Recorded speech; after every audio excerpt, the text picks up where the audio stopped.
A small piece of space, they call it junk, had been causing a big headache for NASA scientists.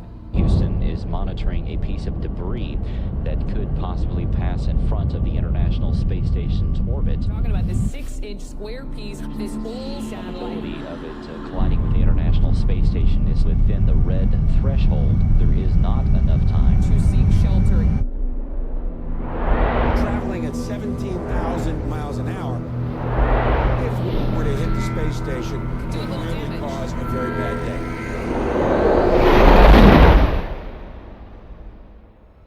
Ignition sequence start. 6, 5, 4, 3, 2, 1, 0.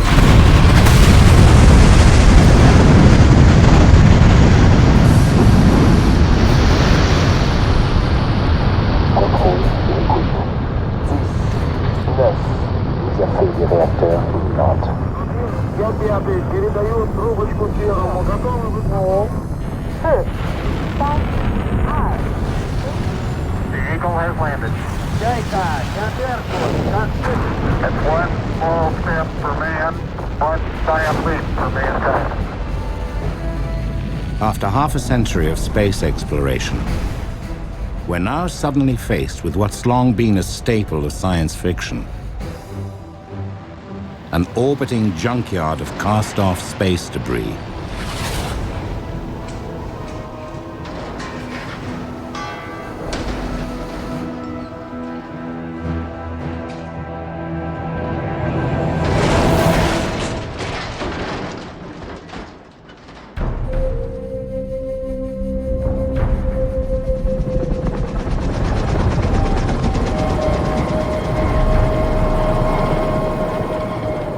The American Southwest is a breathtaking testament to the forces of nature that have shaped our world.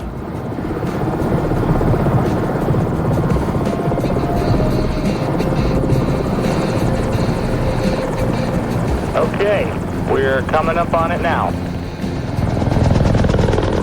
This is Meteor Crater near Winslow, Arizona.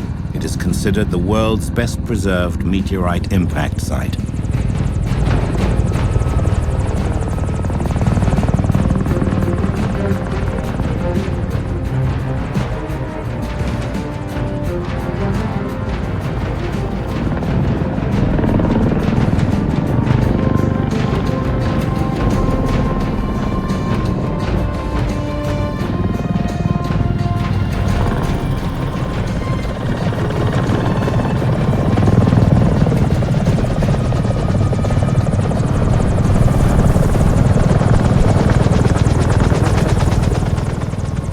Meet Donald Kessler, retired head of orbital debris at NASA.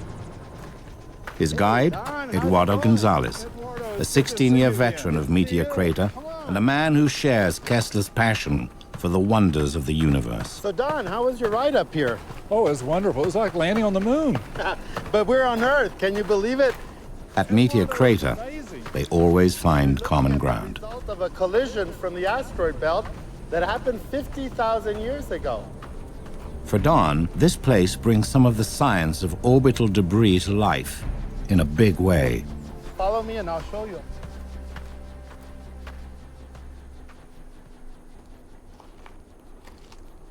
Nearly 1 mile across, 2.5 miles around, and 550 feet deep, Meteor Crater is the astounding outcome of a nickel-iron meteorite hitting Earth with the energy of more than 20 million tons of TNT, creating all of this in just 10 seconds.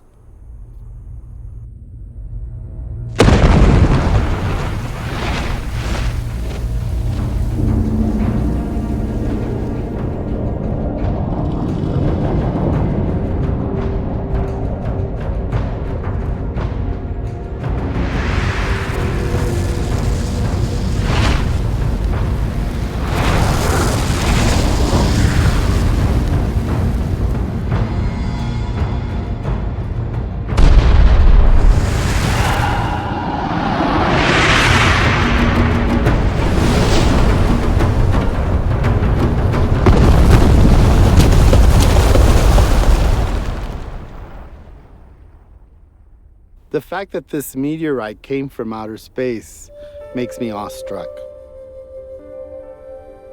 We're just seeing a small slice of the process that really made the Earth what it is.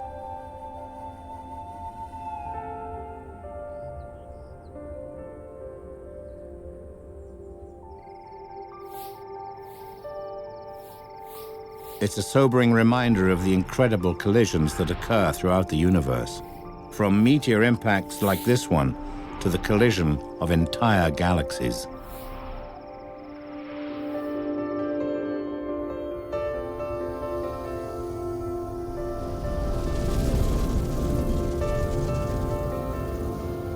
Throughout time, space collisions have occurred as part of the natural process. Scientists believe that billions of years from now, our own Milky Way galaxy and its closest neighbor, the Andromeda Spiral Galaxy, could collide and merge to create a new giant elliptical galaxy, spewing stars along the way. Incredible.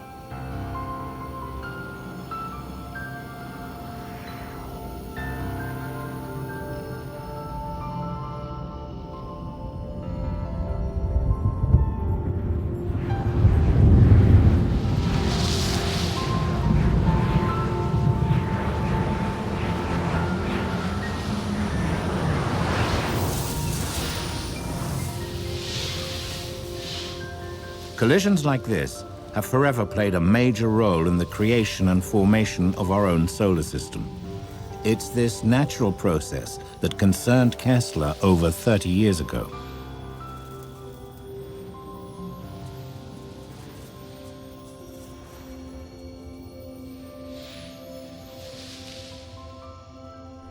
Kessler's question was, if all of these collisions are occurring in nature, what's going to happen to all of the man-made objects we're putting into space? At the time, Kessler's thinking did not align with popular beliefs. Ever since humans ventured into space, we've embraced the big sky theory. The theory holds that space is so big, you could launch anything into orbit and it wouldn't collide with anything else.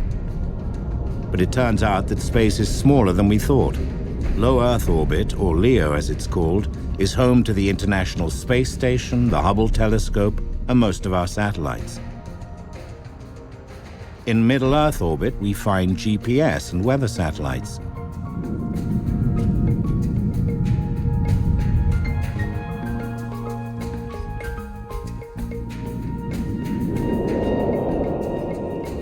Geosynchronous orbit, or GEO, the orbit farthest away from the Earth, is crowded with communication satellites. With so many objects careening through the same altitudes, it's not hard to imagine that some may eventually collide.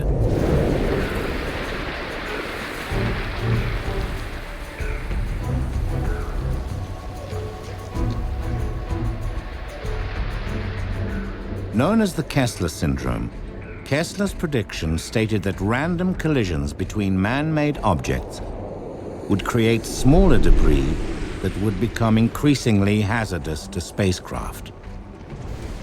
The resulting chain reaction would create exponentially expanding clouds of debris. Even if we don't launch anything else into space, this orbiting belt of debris could very well alter space exploration as we know it.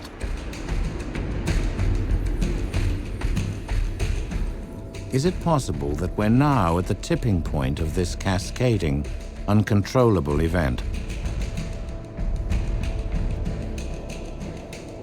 Alarmingly, in the 3 decades since Donald Kessler's prediction, the amount of debris in low Earth and geosynchronous orbit has grown at a rapidly expanding rate into a minefield of discarded trash.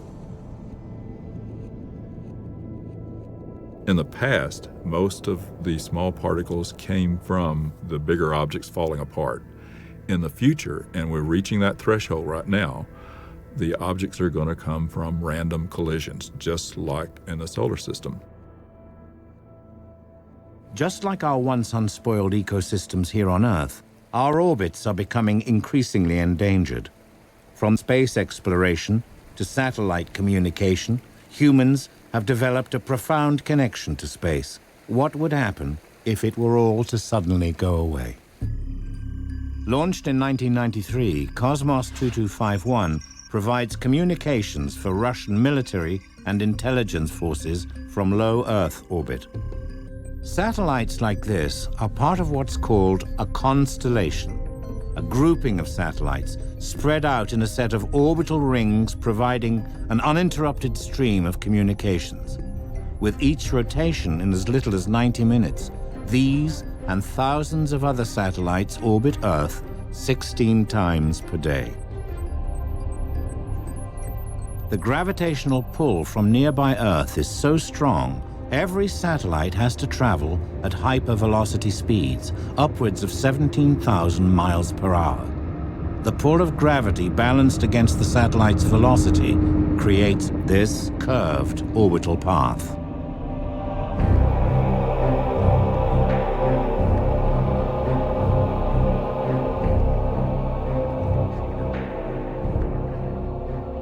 Satellites and their round-the-clock services are a fact of modern life. LEO is ideal for communications satellites like Iridium 33, which provides voice and data coverage for cellular telephones. With satellites like Cosmos and Iridium constantly crossing each other's paths, they often experience what satellite operators refer to as close approaches, two satellites passing within just a few short miles of one another. Amazingly, that can happen around 1,500 times a day. Space is indeed a busy place.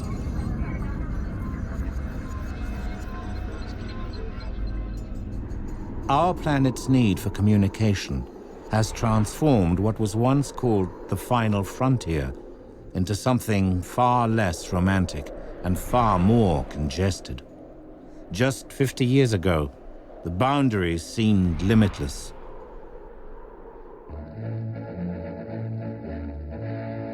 From a ground station nestled in the mountains at Andover, Maine, a signal is sent to a speeding satellite, an historic feat that could reshape man's future. That satellite, of course, is the Telstar. 170 pounds of messages and computer data, all can be handled by the orbiting device.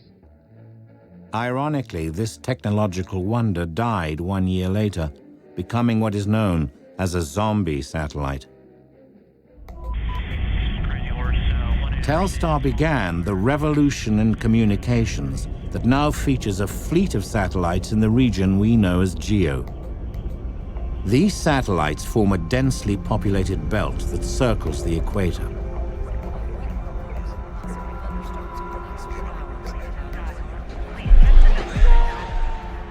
They facilitate most of the world's television, military, and internet communications. Because its orbit mirrors Earth's rotation, a satellite will appear to hover over a point on the Earth's surface. The result? 24/7 continuous coverage from air to sea to land.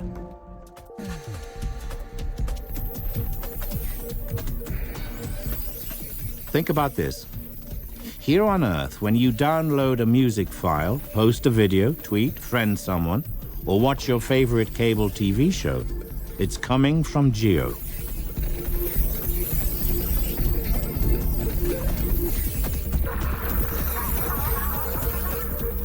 Our busy lives on Earth have become deeply connected to space.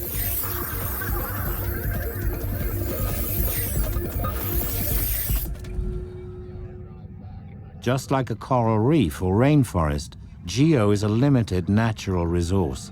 There's only one spot in GEO for each satellite to maintain position. Satellites may drift due to gravitational pull from both the sun and the moon, slowly changing their orbits. Enter station keepers, the traffic cops of space. They send signals commanding satellites to adjust orbits by firing up the onboard thrusters, keeping them out of harm's way. but no amount of station keeping would have altered the course of what was to become the largest debris-generating event on record. In early 2007, an anti-satellite missile test took place in Leo. Its target, a dead weather satellite.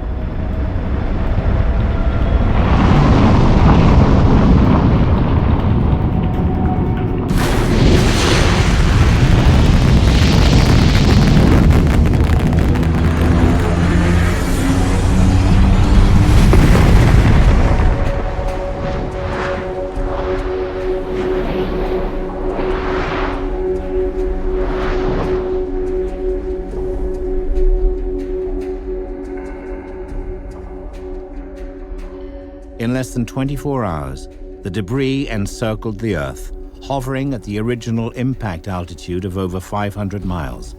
High enough so that the pieces won't come down, but low enough so that they have the potential to affect almost all other objects in low Earth orbit, including the International Space Station. Today, as the debris cloud keeps growing, so does our understanding of it. The majority of debris from this one event will remain a hazard in our skies for centuries to come.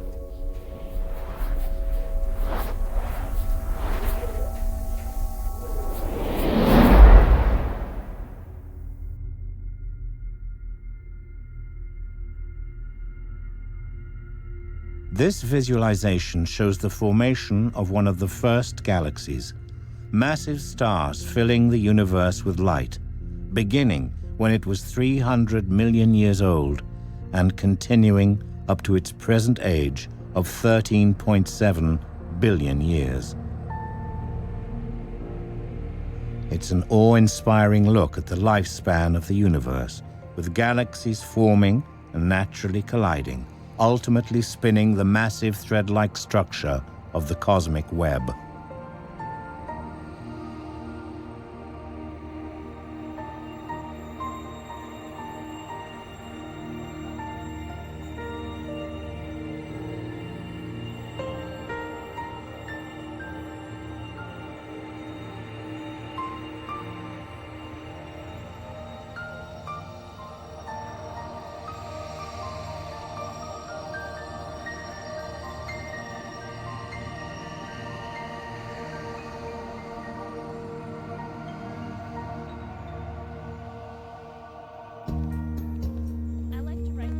At Lowell Observatory, Don Kessler is guided by Kim Herman, postdoctoral associate.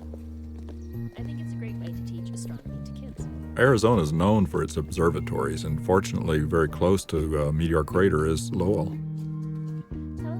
All my life I've been interested in astronomy. I've visited several observatories that were designed for the purpose of looking at satellites, but never one with astronomy. Here, astronomers are well connected to the stars.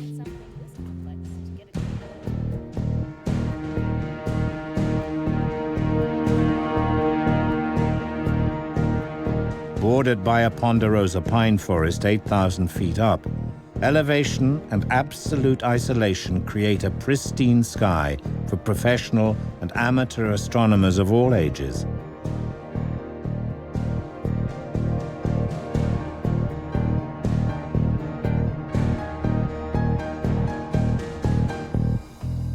The night sky here opens up infinite possibilities for the naked eye.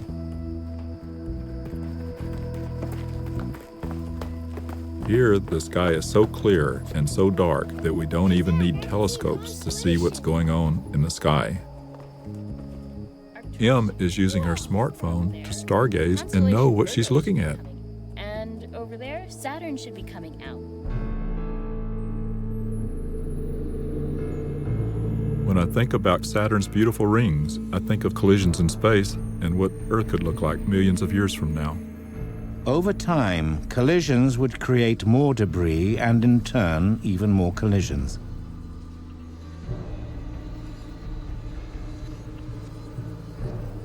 Gradually, the debris would shrink in size and speeds would slow until finally the Earth would be surrounded by stable, Saturn-like rings.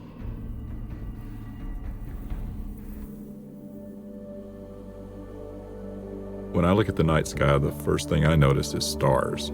The beauty of the universe is striking to me. The next thing I'll notice is meteors. If I see a meteor, I feel like I'm lucky because that also reminds me of these particles passing through space. Then I may notice something flickering and moving and realize that I'm looking at a satellite orbiting the Earth. Those satellites are there because we put them there. I may see another one traveling in the opposite direction. It could collide with the first one. Their paths do cross. An astronaut was asked this question, when you're in orbit and see these things in space, does that worry you? His answer was, I worry more about what I don't see. Our belief that what goes up must come down isn't always true. It's estimated that LEO contains 6,000 tons of space junk, and GEO is home to 400 dead satellites parked into a higher graveyard orbit where they will remain for hundreds of years. That's a whole lot of junk.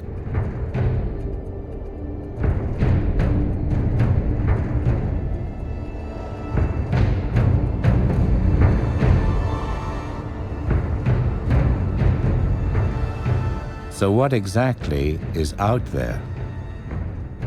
Over the last 50 years, we've launched several thousand objects into space. Yet there are only around 1,000 spacecraft that are operational at this time. What may surprise many people is that once an object stops functioning, we leave it in orbit. Every single one of these non-operational spacecrafts is a potential source of debris. In fact, most spacecrafts that are launched into orbit actually leave a trail of debris in the process. Upper stage rocket bodies weighing several tons make up a good portion of the junk in space.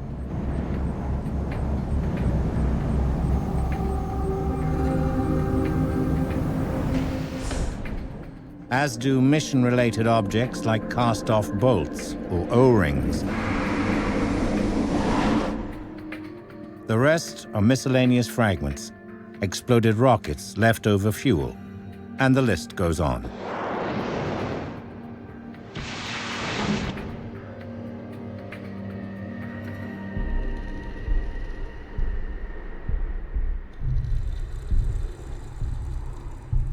But even with this incredible amount of debris, few people were taking the notion of space junk seriously until the morning, February the 10th, 2009.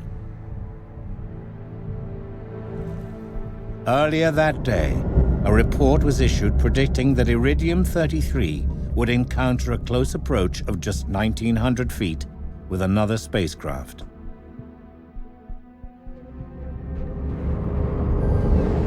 It's Cosmos 2251, traveling at the same speed as Iridium. Amazingly, this collision alert wasn't even among the top predicted for any of the Iridium satellites for the coming week.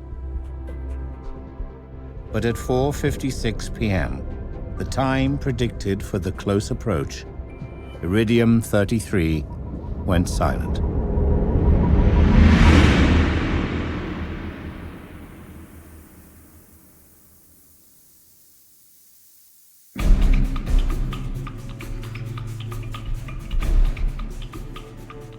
Two satellites that had simultaneously circled the planet for a dozen years had collided. Cosmos, as it turned out, was a dead satellite, ceasing to function in 1995, just 2 years after it was launched.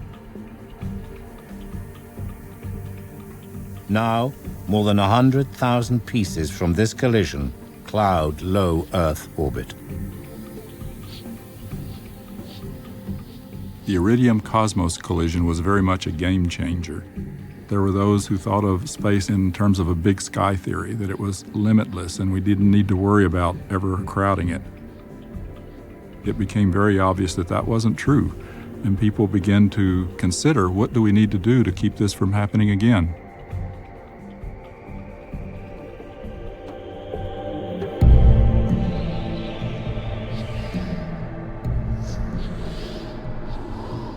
Far from space, deep in the desert near White Sands, New Mexico, sits the remote hypervelocity test laboratory, where engineers are providing solutions required to advance space travel in the face of these gathering obstacles.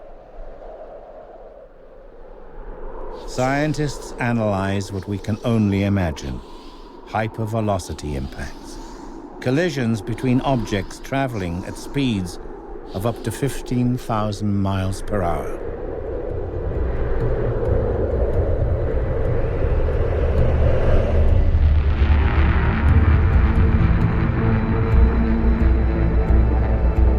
These scientific visualizations show a fragment no bigger than a BB, blasting through an aluminum plate, typically used to protect spacecraft. Even the smallest of impacts scatter debris, delivering widespread damage. Whether it's a circuit board, a wayward bolt, or even the tiniest chip of paint, orbital debris traveling at these speeds poses a very real threat.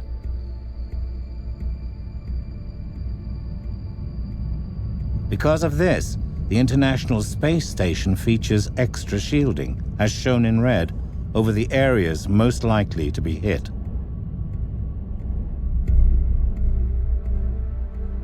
To further protect the ISS, its orbit is monitored within what is referred to as a pizza box, creating a safe zone on all sides to help keep it out of harm's way.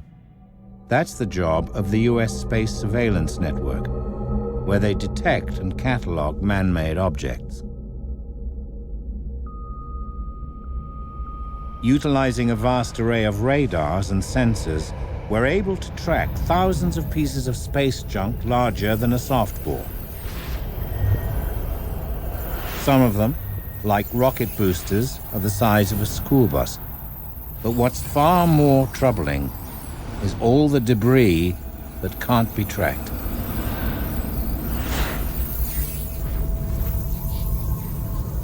Debris the size of marbles, among them waste from rocket propellant and fragments from collisions,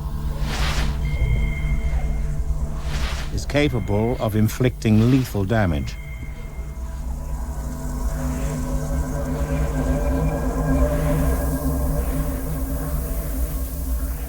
Millions of particles the size of dots are far beyond detection. But the craters they produce on spacecraft are well documented.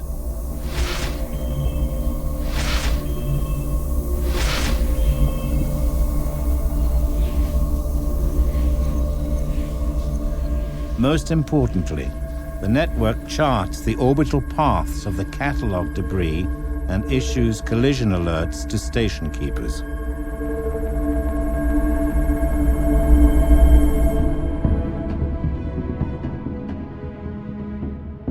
So where do we go from here? Forces of nature and natural collisions will continue to shape our universe. But man-made collisions? Perhaps those we can do something about.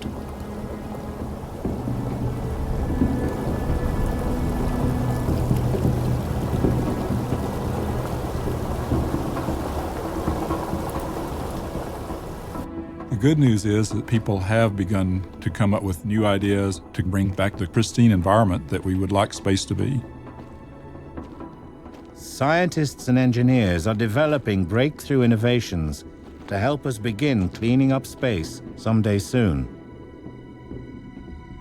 The question is, how do we catch up to and capture debris tumbling through low Earth orbit at thousands of miles an hour? And then, how do we slow it down so that it falls out of orbit and burns up in the atmosphere? One fascinating concept involves the use of an electrodynamic tether, which would deorbit a spacecraft by generating drag through interactions between currents in the tether and the Earth's magnetic field.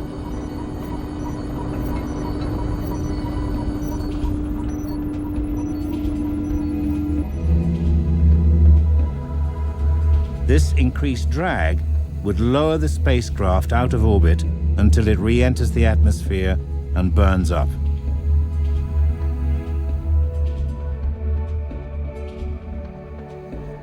we may also be able to capture debris with a net. Japan's space agency has been working with a fishing net manufacturer to look at creating a space fishing net which, like the tether, could be powered using the Earth's magnetosphere.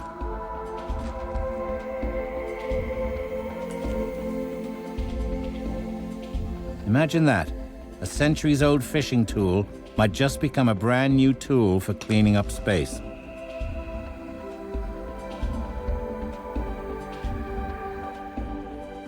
Lasers could one day sweep space, striking smaller objects, slowing them down, and causing them to tumble into the atmosphere.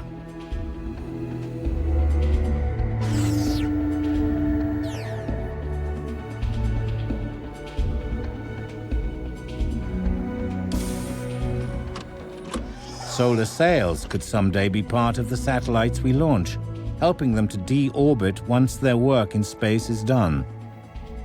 Spacefaring nations are now working to develop sustainable methods to explore space and new technology to reclaim what has been left in orbit.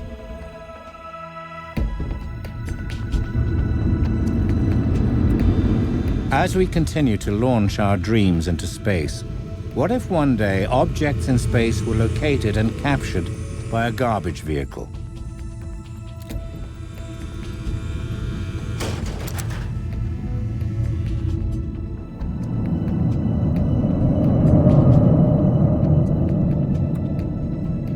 The vehicle could then dock at a recycling facility, a place where space debris could be stored and recycled to create new parts.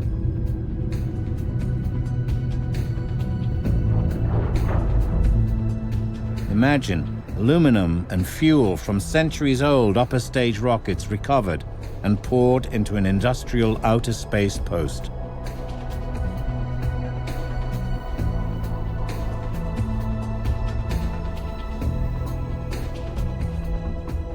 Industrializing space is never an issue of science fiction. It's more of a question of, do we want to do it, and when do we have the infrastructure established so that we can do it?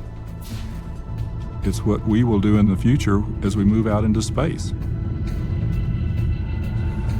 Space-based recycling could someday become a reality, launching a new, greener era of space exploration.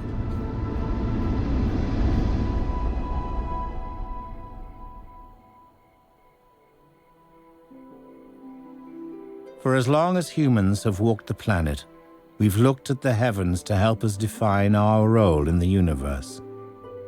The celestial bodies in our skies and the constellations they form have forever shaped our notions of time and place.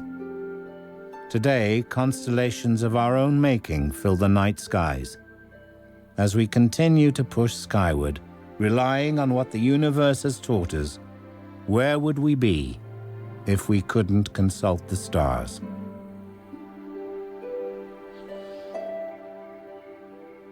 Growing up, it was my fantasy that I would get to see humanity spread off of the Earth and throughout the solar system. So, do I think this snowballing event will actually happen? I can't imagine, after dreaming and working towards spaceflight, and after 50 years of having achieved it, that we would ever cut ourselves off from space. That goes against everything that humanity's ever strived for. My legacy will probably always include being known as the father of space junk. What I hope that means is that we continue to maintain access to space and learn more about life and the environment.